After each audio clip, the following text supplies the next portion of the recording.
All right, back again. So starting with number 15 from the Test 3 Math 107 review.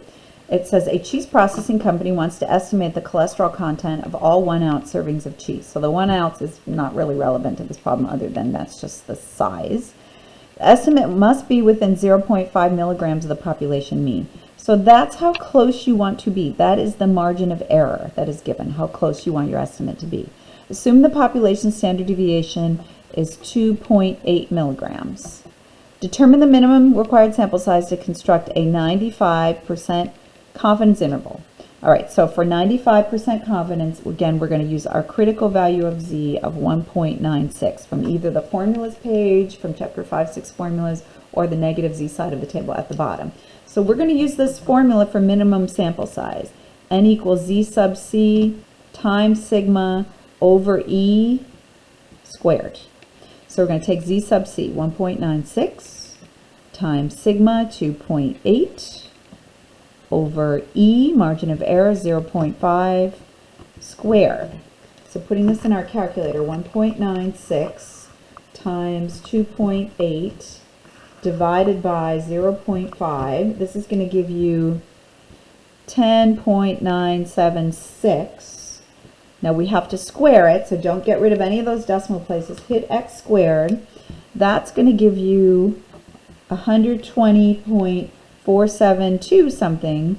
That's our minimum sample size. You can't have 120.472 1 ounce servings of cheese. So 120 is not enough, even though there's a 0.4 here. You need more than 120. So that's where the minimum sample size we'd have to do here to get that level of confidence of 95% with that margin of error. And that standard deviation would be 121 servings of the cheese. Number 16 is a similar question. An admission director wants to estimate the mean age of all college students enrolled at a college. The estimate must be within 1 year. So that's the margin of error, 1 year of the population mean. How large of a sample must she select if she wants to be 99% confident? So we're going to use a critical value of Z there for 2.575 for 99% confidence. Of getting an interval that contains the true mean, assume sigma is 1.2. Okay, so we're going to take the formula for n, Z sub C, 2.575, times sigma, 1.2, over E, 1, squared.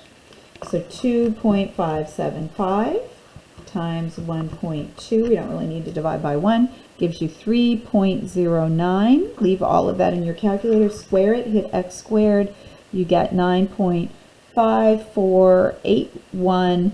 And so we only have to actually sample 9.5 students. You can't have 0.5 students. 9 is not enough, so the minimum sample size here would be 10 students.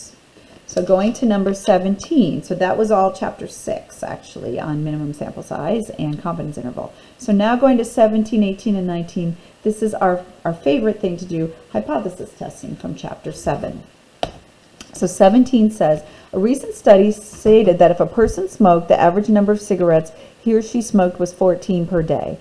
To test the claim, the researchers selected a random sample of 40 smokers and found the mean smoked per day from the sample was 18. The standard deviation of the sample is 6. At alpha equals 0.05, can the claim be rejected? Okay, so when you're getting a hypothesis test, it's helpful to set up all the variables. And so I like to set them up here that you have mu equals, just so you know what that is.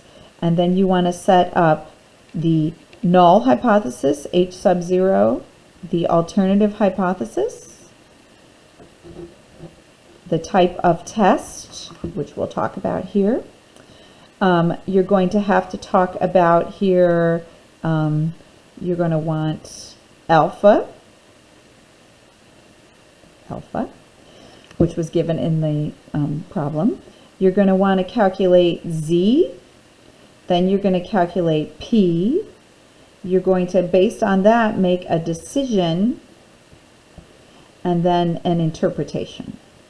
So I would suggest when you're doing these problems that you set up all of those variables before you get started. So let's read through the problem set. A recent study said if a person smoked, the average number of cigarettes he or she smoked per day was 14. Call from FFT Road. Okay, so the average number is 14. Okay, so that's mu. Okay, so, and it doesn't say anything about less or more. So what we're going to do then is the null always has equals in it. So in the null, we're saying the mu, the mean is 14. That's the claim made by the researcher.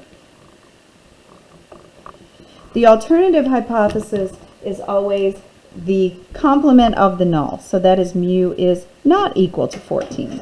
And the reason I use 14 for mu is because that's what we're comparing it to in our two hypotheses. So the type of test always matches to the alternative hypothesis. Since the alternative has not equals, this could be less or more, it makes it a two-tailed test. Okay, so when we draw our picture, we're going to do a two-tailed test. Okay, so let's keep reading here. It says, to test the claim, a researcher selected a sample of 40 smokers, so that's our sample size, 40, and found that the mean of cigarettes smoked per day from our sample, X bar, was 18. The standard deviation of the sample, that's S, but we can use that for sigma because it's a large sample of 30 or greater, was 6. At alpha equals 0.05, so here's alpha, can the claim be rejected? So when it talks about rejection, the claim is the null. If it talks about support, the claim is the alternative hypothesis. So now what we're going to do is we are going to calculate Z. So first let's draw the picture. That's always helpful. So in the middle is the mean of our population, mu is 14. It's a two-tailed test. And so in order to figure out where we're going to draw in shade, we're going to calculate a Z-score from X bar, longer Z, because we're converting a sample mean into a Z-score, so longer Z. So X bar 18 minus mu 14 over sigma or S 6 over the square root of the sample size 40. So this is 4 over 6 over the square root of 40. Again, use parentheses or take the square root of 40, which is about 6.3246 approximately. Use parentheses though. So we have 4 divided by left parentheses, 6 divided by the square root of 40, right parentheses, equals, I get a Z-score of 4.216, a really large Z-score. So I'm going to call that 4.22. I'm going to put it over here. Huge Z-score, right? All right, so I'm going to draw a two-tailed test using that Z-score of 4.22, which is way, way, way, way over here to the right. But because it's a two-tailed test, I'm also going to have to put way over here on the left, negative 4.22. I'm going to shade both tails, which has really almost no area at all. And so in order to get my p-value, I need to look up, I would normally look up the Z-score I got, but it's better to look up the negative one because it's just more direct. So if I go to the negative Z side of the table and I try to look up negative 4.22, I can't even look up a number that small. The smallest number I can look up is negative 3.49. And so that is going to give me an area of 0.0002, but negative 4.22 is much smaller. So I could probably say that that area is 0.0001 or even smaller, but I'll use 0.0001 for the left tail. So that's my p-value. In the left tail, my p-value of the right tail, it's half of p total, by the way, is 0.0001. So each tail has half of p. The total p-value is the total of the two tails in the two-tailed test. So I'm going to take 2 times 0.0001 to get my p-value, which is 0.0002, or even smaller. Okay, so for my decision, this is where I have to use the decision rule for my decision. For the decision rule, we compare p to alpha in that order. So my p-value I just calculated was 0.0002. Alpha way at the beginning was given as 0.05. So it's helpful to add zeros so that everything matches up. So I'm going to put a 0 in front of p and 2 zeros on the end of alpha. I'm going to compare p to alpha going left to right. So the ones place is the same, the tens place is the same, the hundreds place is different. The question is p less than alpha, is p equal to alpha, or is p greater than alpha? P is less than alpha. 0 hundredths is less than 500. So if you look at the whole thing, 2 10,000ths is less than 500 10,000ths. So going to the decision rule, when P is less than alpha, then our decision is to reject the null hypothesis. Now, why is that?